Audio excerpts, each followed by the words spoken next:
جب تلک بندے کے دامن میں اخلاص کی دولت نہیں ہوگی، کوئی عمل اللہ کی بارگاہ میں قابل قبول نہیں ہوگا۔ حضرت خالد بن ولید مسلمانوں کی فوج کے سپہ سالار اور اسلام کے بہت بڑے سپہ سالار، بلکہ یوں کہا جائے کہ سب سے بڑے سپہ سالار تھے، تو یہ بھی جو ہے وہ بیجا نہ ہوگا، اللہ نے ان کے ہاتھ میں فتح رکھ دی تھی۔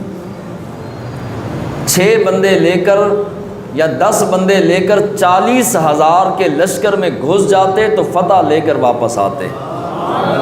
300 بندہ لے کر 3 لاکھ کے جو ہے وہ لشکر میں گھس جاتے تو 300 بندہ 3 لاکھ کا لشکر پچھاڑ کے رکھ دیتا اور جنگ جیت کر واپس آتے۔ ایسے خالد بن ولید تھے، اور جہاں جاتے فتح کے جھنڈے جو ہے وہ گاڑ دیتے۔ اللہ نے اس قدر جو ہے وہ کامیابی و کامرانی عطا کی تھی۔ خالد بن ولید کو کسی نے کہا کہ یہ کمال جو ہے وہ حضرت خالد بن ولید کا ہے اور ان کی تلوار کا ہے۔ جب آپ کو پتہ چلا تو جلال میں آ گئے۔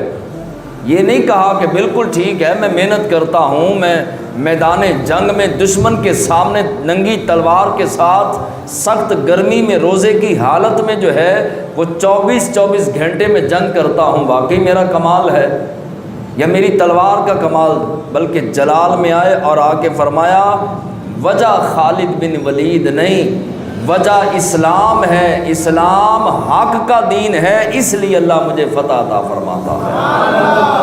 اور دوسری بات فرمایا یہ خالد بن ولید کا کمال نہیں، یہ مصطفیٰ کی نگاہ کا کمال ہے۔